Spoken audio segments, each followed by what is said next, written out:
बच्चों नमस्कार। संकल्प गांधी परिवार आपका स्वागत करता है। सभी लोग बहुत अच्छी तरह से होंगे, खुश होंगे, अच्छा अनुभव कर रहे होंगे, कंपटीशन का माहौल बनाए होंगे। तो अभी तक हमने आपको बच्चों सिंधु सभ्यता के अंतर्गत जो है हमने उसका विस्तार बताया, आपको उसका काल बताया, उसका उद्भव बताया और उसकी खोज के विषय में बताया। अब हम आपको जो है आज का टॉपिक जो आपको बताने जा रहे हैं वो हम आपको आज का टॉपिक है वो आपका है सिंधु सभ्यता की विशेषताएं। महत्वपूर्ण टॉपिक है और ये टॉपिक जो है कंपटीशन की दृष्टि से बहुत ज़्यादा महत्वपूर्ण है। ज़्यादातर क्वेश्चन सिंधु सभ्यता से, चाहे आप प्रीलिम्स एग्जाम हो किसी कंपटीशन का, चाहे मेंस एग्जाम हो, ज़्यादातर क्वेश्चन जो बनते हैं वो इसी पोर्शन से बनते हैं। इस कारण इसको पढ़ना बहुत आवश्यक है, इसको समझना बहुत आवश्यक है। तो हम आपको आज जो बताने जा रहे हैं वो सिंधु सभ्यता की विशेषताएं या हड़प्पा संस्कृति की विशेषताएं या सिंधु घाटी सभ्यता की विशेषताएं। और उन विशेषताओं के अंतर्गत जो आपको बताया जाएगा वो नगर नियोजन के विषय में बताया जाएगा, राजनीतिक जीवन के विषय में बताया जाएगा, सामाजिक जीवन के विषय में बताया जाएगा, धार्मिक जीवन के विषय में बताया जाएगा, लिपि के विषय में बताया जाएगा। इसके अलावा जो है आर्थिक जीवन के विषय में बताया जाएगा, व्यापार के विषय में बताया जाएगा। तो क्वेश्चन यहाँ से शुरू होता है कि सिंधु सभ्यता की अनेक विशेषताएं हैं, लेकिन उन विशेषताओं में सर्वप्रमुख विशेषता कौन सी है? उन विशेषताओं में सर्वप्रमुख विशेषताएं कौन सी है? तो आपका सीधे सीधे आंसर आ जाता है। उसका जो सर्वप्रमुख विशेषता है वो उसका नगर नियोजन है। सर्वप्रमुख विशेषता उसका नगर नियोजन है। नगर नियोजन सबसे बड़ी विशेषता मानी जाती है सिंधु सभ्यता की, और जिसके अंतर्गत नगर नियोजन को जब डिस्क्राइब करें, नगर नियोजन को समझाएं, जिसके अंतर्गत आ जाता है सिंधु सभ्यता के नगर योजना के अंतर्गत सर्वश्रेष्ठ विषय प्रणाली कौन सी थी? तो उसकी पूरी नगर योजना और जल निकास प्रणाली जो थी वो नगर नियोजन पर आधारित थी और जाल पद्धति पर आधारित थी। जाल पद्धति नगर नियोजन और उसका जो है जल निकास प्रणाली जाल पद्धति पर आधारित थी। सिंधु सभ्यता के अगर अवशेषों से पता चलता है, इस सभ्यता के अवशेषों से पता चलता है, नगरों के अवशेषों से पता चलता है कि इसमें जो है जब खोज हुई तो खोज में दो टीले, एक तो मिला है पूर्व टीला और एक मिला है पश्चिम टीला। एक पूर्व टीला और एक पश्चिम टीला, ये दो मिले हैं। और पूर्व टीला को जो कहा जाता था वो नगर टीला और पश्चिम टीला को कहा जाता था दुर्ग टीला। अब इसको नगर टीला, इसको दुर्ग टीला क्यों कहा जाता था? इसका आशय था यहाँ पर जो है समाज के मध्यम वर्ग के लोग, निम्न वर्ग के लोग, ऐसे बहुत से लोग यहाँ पर रहते थे और यहाँ पर समाज के उच्च वर्ग के लोग रहते थे, कुलीन वर्ग के लोग यहाँ पर रहते थे। ये दुर्ग टीला था। नगर टीला और दुर्ग टीला, तो ये प्रमुख चीज आ जाती है। तो हड़प्पा में जो चार्ल्स मैसन ने जिस टीले की बात कही उसी की बात कर रहे हैं, जो एक नगर टीला था और एक दुर्ग टीला। इसके बाद जो है हम नेक्स्ट जब बताएं तो इस बार समझ लेना कि सिंधु सभ्यता की विशेषताओं के अंतर्गत नगर नियोजन सर्वश्रेष्ठ विशेषता मानी जाती है और नगर नियोजन जो था वो जाल पद्धति पर आधारित था।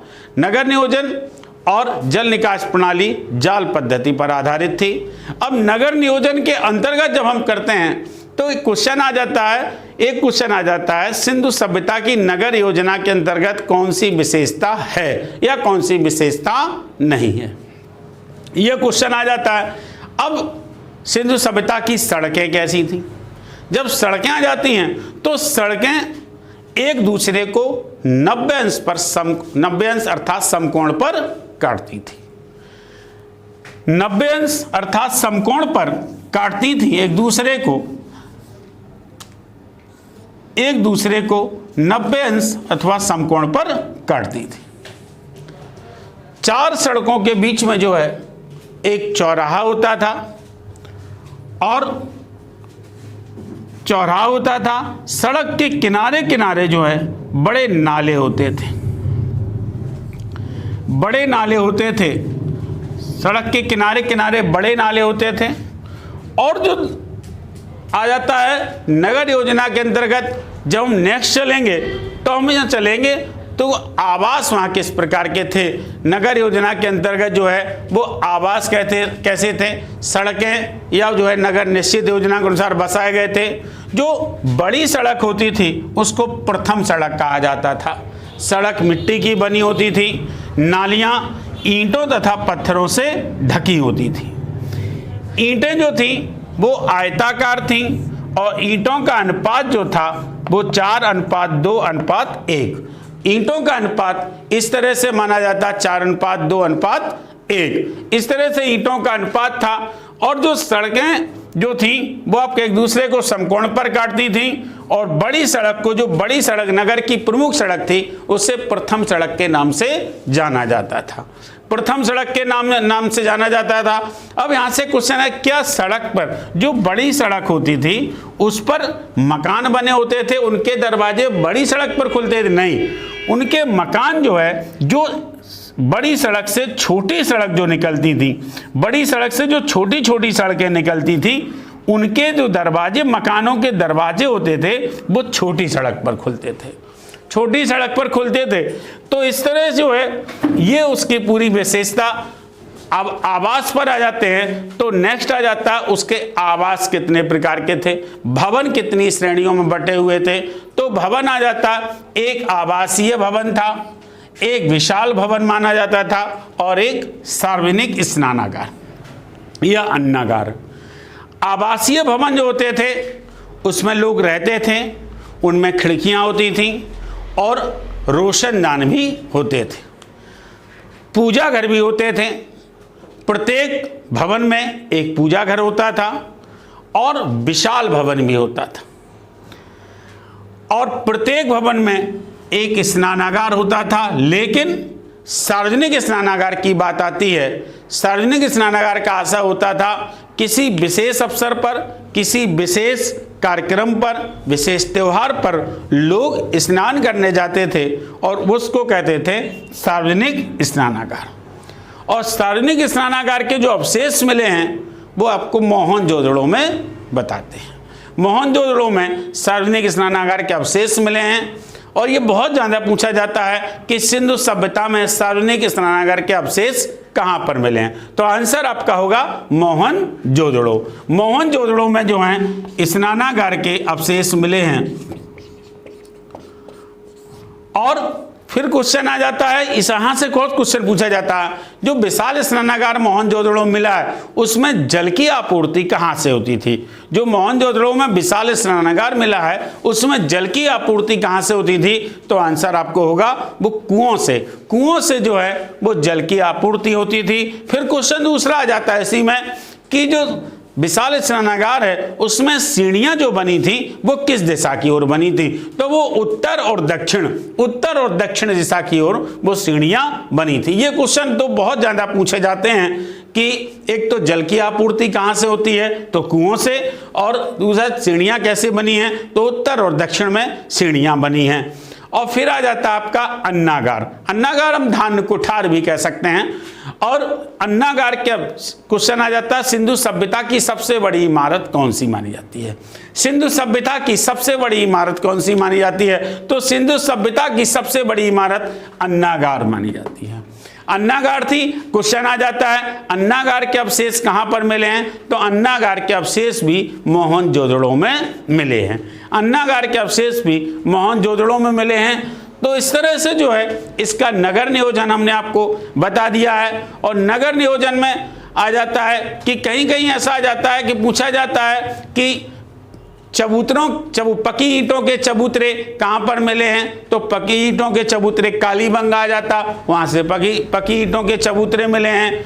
और आ जाता है किसकी बनी होती, ईंटें कैसी थी, ईंटें जो हैं पक्की ईंटों की, कच्ची ईंटों की भी थी और पक्की ईंटों का भी प्रयोग किया गया। तो ये तो हमने आपको बताया नगर नियोजन, और नगर नियोजन के बाद हम राजनीतिक और सामाजिक व्यवस्था को डिस्क्राइब करेंगे। राजनीतिक व्यवस्था के अंतर्गत कहा जाता है वो पूरा शासन जो है वो जनतांत्रिक प्रशासन, जनतांत्रिक था शासन। सिंधु सभ्यता की जो शासन प्रणाली थी वो जनतांत्रिक थी, और जनतांत्रिक और शासन जो था वो वणिक वर्ग के हाथों में था। इसका बहुत ज़्यादा उल्लेख नहीं मिलता है, केवल इतना है जनतांत्रिक शासन था और वो वणिक वर्ग के हाथों में था, वणिक वर्ग के हाथों में था। इसके बाद जो है हम बताएं जनतांत्रिक शासन वणिक वर्ग के हाथों में था। इसके बाद हम बताते हैं समाज की इकाई जो थी वो परिवार थी।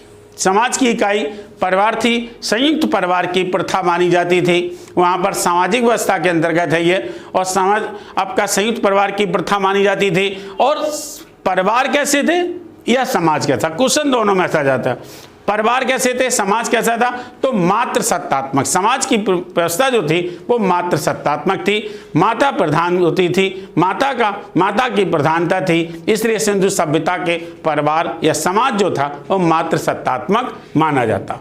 समाज में कौन कौन वर्ग के लोग माने जाते थे, तो समाज में कहा जाता पुरोहित थे, व्यापारी थे, अधिकारी थे, शिल्पी थे, जुलाहे थे, श्रमिक थे। ये क्वेश्चन यहाँ बहुत पूछा जाता है कि सिंधु सभ्यता के समाज में कौन से वर्ग का उल्लेख नहीं मिलता है, सिंधु सभ्यता के समाज में कौन से वर्ग का उल्लेख नहीं मिलता है। तो इसमें ये सब पुरोहित है, व्यापारी, अधिकारी है, शिल्पी है, जुलाहे, श्रमिक, यहाँ से कोई भी एक ऑप्शन हटा दिया जाएगा, उसमें आ जाता, उसमें एक और कोई भी ऑप्शन जोड़ दिया जाएगा तो वो नहीं, केवल आपको इतना ही तैयार करना है, पुरोहित, व्यापारी, अधिकारी, शिल्पी, जुलाहे और श्रमिक। यहाँ इसको समझना है, ये उसके वर्ग थे। और सिंधु सभ्यता के लोग युद्ध प्रिय कम थे, शांति प्रिय अधिक माने जाते थे। युद्ध प्रिय कम थे, शांति प्रिय अधिक माने जाते थे। वो ज्यादातर शांति व्यवस्था में विश्वास करते थे, लड़ाकू झगड़ालू नहीं थे, इस कारण वो शांति प्रिय माने जाते थे। शांति प्रिय थे सिंधु सभ्यता के लोग, और वो आपस में जो है बैर भाव नहीं रखते थे, आपस में शांतिपूर्वक रहा करते थे, एक दूसरे की आवश्यकताओं को पूरा करते थे। शाकाहारी और मांसाहारी दोनों प्रकार के लोग थे। जैसे वर्तमान में हम लोग जो है व्यंजन खाना पीना खाते हैं, बिल्कुल दाल, सब्जी, रोटी, ये सब अनाज जितने प्रकार का वो सब उपयोग करते थे, और जानवरों को जो है वो मांस भी खाते थे। इस कारण मांसाहारी और शाकाहारी दोनों प्रकार के लोग थे। शवों को कहा जाता, उनकी शवों की अंत्येष्टि क्रिया कैसे होती थी, शवों की अंत्येष्टि क्रिया वो 3 प्रकार से होती थी। 3 प्रकार से, एक तो होता था आपका पूर्ण समाधिकरण, दूसरा आंशिक समाधिकरण और तीसरा दाह संस्कार। पूर्ण समाधिकरण में शव को पूरा दफना दिया जाता था जमीन में, और आंशिक समाधिकरण में जो है शव को आधा जला दिया जाता था, आधा खुला छोड़ दिया जाता था। यह मान्यता थी पशु पक्षियों को खाने के लिए, आधा खुला छोड़ दिया जाता था, और तीसरा था कि पूर्णतः जला दिया जाता था, दाह संस्कार कर दिया जाता था। इस तरह से ये शवों की जो सामाजिक जो शवों की प्रक्रिया थी या समाधि प्रक्रिया थी, वो सारी चीज़ें हमने बता दी। इसके बाद जो है हम आ जाते हैं धार्मिक जीवन की ओर। धार्मिक जीवन की ओर आते हैं तो स्वाभाविक है सिंधु सभ्यता के लोग भी प्राकृतिक शक्तियों के उपासक माने जाते थे। वहाँ वृक्ष पूजा और लिंग पूजा का भी प्रचलन मिलता है, वृक्ष पूजा और लिंग पूजा का भी प्रचलन मिलता है। उनकी जो है प्रधान देवी देवता जो थे वो मातृ देवी और पशुपति शिव, मातृ देवी और पशुपति शिव माने जाते थे उनके प्रधान देवी देवता। और पशुपति शिव जो हैं, पशुपति शिव को हम आद्य शिव के रूप में भी जानते हैं, पशुपति शिव को आद्य शिव के रूप में जानते हैं।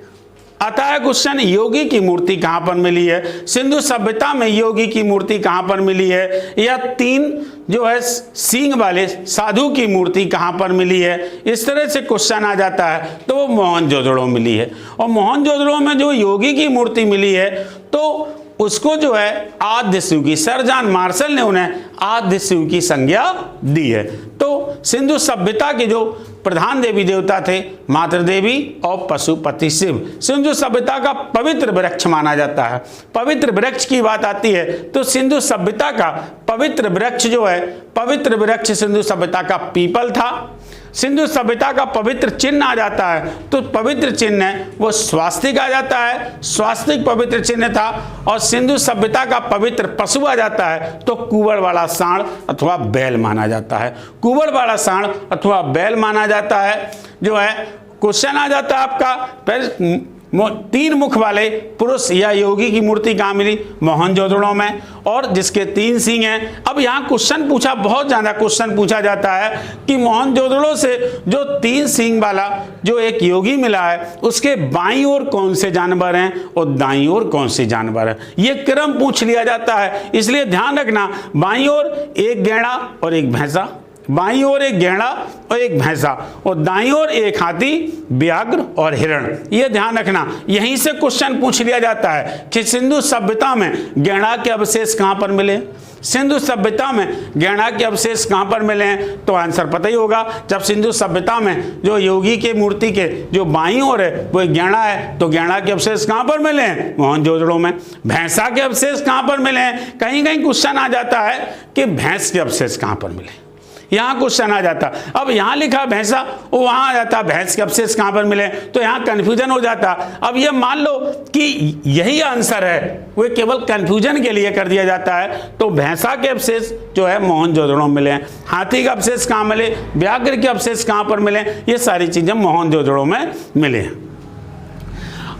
और पशुपति शिव को जो है आदि शिव के रूप में सर जॉन मार्शल ने बताया है। तो हमने आपको जो है धार्मिक जीवन के विषय में बताया, और धार्मिक जीवन में सूर्य पूजा प्रचलित थी। स्वास्तिक के विषय में बताया हमने आपको, स्वास्तिक जिसको सतिया कहा जाता, ये इनका पवित्र चिन्ह था।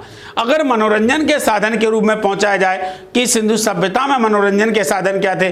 पक्षियों की लड़ाई, हरियूपिया का युद्ध। क्वेश्चन आ जाता है कि हरियूपिया का युद्ध किस सभ्यता से संबंधित है? तो हरियूपिया का युद्ध जो है सिंधु सभ्यता से संबंधित है, वो पक्षियों की लड़ाई कहा जाता है। पक्षियों की लड़ाई मोहनजोदड़ो में जो आपके सिंधु सभ्यता में आ जाता है, वो एक आ जाता मनोरंजन का साधन था। शिकार करना मनोरंजन का साधन था, पक्षियों की लड़ाई जो है आपका मनोरंजन का साधन था। आर्थिक जीवन में सिंधु सभ्यता का के लोगों का मुख्य व्यवसाय था कृषि था, मुख्य व्यवसाय कृषि था। पशु भी पालते थे, पशु भी पालते थे, और पशुओं में जो है जो पशु पालते थे वो सूअर था, बैल था, भैंस था, ये सारी चीजें वो पशु पालते थे। लकड़ी के हलों का प्रयोग करते थे, लकड़ी के हलों का प्रयोग करते थे। जोते हुए खेतों के साक्ष्य, क्वेश्चन ये बहुत पूछा जाता है, जोते हुए खेतों के साक्ष्य कहां पर मिले हैं? जोते हुए खेतों के साक्ष्य कहां पर मिले हैं? तो जोते हुए खेतों के साक्ष्य कालीबंगा में मिले हैं। जोते हुए खेतों के साक्ष्य कालीबंगा में मिले हैं। लेकिन कालीबंगा में एक और क्वेश्चन आता है, अग्निकुंड के साक्ष्य, अग्निकुंड के साक्ष्य कहां पर मिले हैं? तो वो भी कालीबंगा में मिले हैं। अग्निकुंड के साक्ष्य, जोते हुए खेतों के साक्ष्य कालीबंगा में मिले हैं। फसलों के अंतर्गत आ जाता चावल के अवशेष सिंधु सभ्यता में कहां पर मिले हैं? तो चावल के अवशेष जो हैं वो लोथल में मिले हैं, चावल के अवशेष लोथल में मिले हैं। और अगर क्वेश्चन आ जाए चावल के अवशेष लोथल में मिले हैं, फिर क्वेश्चन आ जाता धान के अवशेष कहां पर मिले, ये क्वेश्चन पूछ लिया जाता धान के अवशेष कहां पर मिले। और धान के अवशेष अगर पूछा जाए तो अलग हो जाएगा, धान के अवशेष अलग हो जाएगा और धान की भूसी के अवशेष अलग हो जाएगा। धान की भूसी के रंगपुर में, धान के अवशेष बनवाली में, और आपका आ जाएगा चावल के अवशेष जो हैं वो लोथल में मिले हैं। चावल के अवशेष जो हैं वो लोथल में मिले हैं। इसके बाद फसल काटने के लिए हंसिये का प्रयोग करते थे। फसल काटने के लिए सिंधु सभ्यता के लोग जो थे वो हंसिये का प्रयोग करते थे। 9 प्रकार की फसलों की पहचान की गई है। गेहूं और जौ उनकी मुख्य फसल थी, गेहूं और जौ उनकी मुख्य फसल थी। और व्यापार जो था वो मेसोपोटामिया कहा जाता, उससे मिलती जुलती सभ्यता मानी जाती है। तो इस तरह से व्यापार माना जाता, व्यापार कई देशों से चलता था। और व्यापार जो है सिंधु सभ्यता में व्यापार का जो माध्यम था वो वस्तु विनिमय माना जाता। व्यापार का माध्यम जो था वो वस्तु विनिमय माना जाता, वस्तु विनिमय था। वस्तु के बदले वस्तु दी जाती थी। और व्यापार में कहा जाता है टिन कहाँ से आयात किया जाता था, तो आपका टिन आ जाता था अफगानिस्तान से, टिन आयात किया जाता था, ईरान से टिन आयात किया जाता था। तांबा कहाँ से आयात किया जाता था, तो राजस्थान में एक स्थान है खेतड़ी, राजस्थान में एक स्थान है खेतड़ी, वहां से तांबा का आयात किया जाता था। चांदी कहाँ से आयात की जाती थी, तो ईरान से चांदी आयात की जाती थी। इसके अलावा सोना अफगानिस्तान से आयात किया जाता था। और लाजवर्द मणि थी, लाजवर्द मणि जो है अफगानिस्तान में एक स्थान पर था बदख्शा, बदख्शा से आयात किया जाता था। शिलाजीत जो है वो हिमालय क्षेत्र से आयात किया जाता था, शिलाजीत हिमालय क्षेत्र से आयात किया जाता था। और सेल खड़ी, सेल खड़ी जो है आपका जाता है सेल खड़ी बलूचिस्तान से, राजस्थान से और गुजरात से, यहां से आयात की जाती थी। सेल खड़ी इन 3 जगह से आयात की जाती थी। अब कहा जाता है कि लिपि, लिपि आ जाती है। लिपि कौन सी थी, अगर लिपि पूछा जाए, लिपि पूछा जाए सिंधु सभ्यता की लिपि आ जाता है, तो एक क्वेश्चन और आ जाता है कि सिंधु सभ्यता की सर्वप्रमुख फसल कौन सी थी, तो अब कहा जाता है जो कपास था। कपास को लोग जो यूनानी लोग है सिंडोन के नाम से जाना जाता था, सिंडोन के नाम से जाना जाता था जो है। और लिपि के विषय में बताया सिंधु सभ्यता की लिपि जो है वो भाव चित्रात्मक थी। सिंधु सभ्यता की लिपि भाव चित्रात्मक थी, अर्थात अपठनीय, अपठनीय लिपि थी, उसको कोई पढ़ नहीं पाया है, लेकिन लिपि का पढ़ना तो सीख गए थे लेकिन पढ़ नहीं पाया, इसलिए सभ्यता को माध्य ऐतिहासिक के नाम से भी जानते हैं। भाव चित्रात्मक थी, दाएं से बाएं लिखी जाती थी, दाएं से बाएं इस लिपि का प्रयोग किया जाता था। मोहरें सेलखड़ी की बनी थी, मोहरें जो हैं वो सेलखड़ी की बनी थी। इसका क्वेश्चन यहां जाता है मोहरें का आकार कैसा था, बेलनाकार था। मोहरों का आकार जो बेलनाकार का, बर्गाकार था, आयताकार था, वृत्ताकार था। लेकिन क्वेश्चन यहां से आ जाता है कि सिंधु सभ्यता की अधिकांश मोहरें कैसी थी, सिंधु सभ्यता की अधिकांश मोहरें कौन सी थी, तो अधिकांश मोहरें जो हैं वो वर्गाकार थी। सिंधु सभ्यता की जो है अधिकांश मोहरें वर्गाकार मानी जाती थी। तो हमने आपको यहां तक लिपि और व्यापार तक के विषय में बताया है। अब यहां से एक क्वेश्चन है और सिंधु सभ्यता से आ जाता, सिंधु सभ्यता के लोग, सिंधु सभ्यता के लोग, सिंधु सभ्यता का जो बंदरगाह था उसके अवशेष कहां पर मिले हैं, तो 2 स्थान आ जाते हैं, सुत कांगेडोर और सुरकोटदा। सुत कांगेडोर और सुरकोटदा इन दोनों जगह से बंदरगाह के अवशेष मिले हैं, बंदरगाह के अवशेष। और 2 ही सुत कांगेडोर लोथल, सुरकोटदा नहीं, सॉरी सुरकोटदा नहीं है, सुत कांगेडोर और लोथल इन दोनों जगह से जो हैं बंदरगाह के अवशेष मिले हैं। लोथल भारत में एकमात्र जगह है जहां पर बंदरगाह के अवशेष मिले हैं। तो इस तरह से ये क्वेश्चन आपका बता दिया गया। हमने सिंधु सभ्यता के विषय में बताया, सिंधु सभ्यता की जानकारी दी। एक क्वेश्चन आ जाता है कि सिंधु सभ्यता के लोग कौन सी धातु के प्रयोग से अपरिचित थे, यह बहुत क्वेश्चन पूछ दिया जाता है, तो लोहे की धातु के प्रयोग से अपरिचित थे। सिंधु सभ्यता के में कौन सी धातु प्रचलित थी, कांसा, इसलिए कांस्ययुगीन सभ्यता कहा जाता है। सिंधु सभ्यता के जो लोग हैं वो कौन से जानवर के प्रयोग से अपरिचित थे, तो घोड़े के प्रयोग से अपरिचित थे। लेकिन घोड़े की हड्डियों के साक्ष्य मिलते हैं, वो आपका सुरकोटदा गुजरात में घोड़े की हड्डियों के साक्ष्य मिलते हैं। तो इस तरह से हमने आपको सिंधु सभ्यता की विशेषताएं बताई। सिंधु सभ्यता की विशेषताएं आपको समझ में आ गई होंगी और मनन करना, समझना, बार बार समझना सिंधु सभ्यता की विशेषताओं को और बार बार अपने दिमाग लगाना, क्योंकि ये क्वेश्चन बहुत बीच में हम जो है मोस्ट इंपॉर्टेंट प्रश्न बोल चुके हैं। यहां तक आपको समझ में आ गया होगा। अब यहां से हमारा क्लास ओवर होता है और धन्यवाद।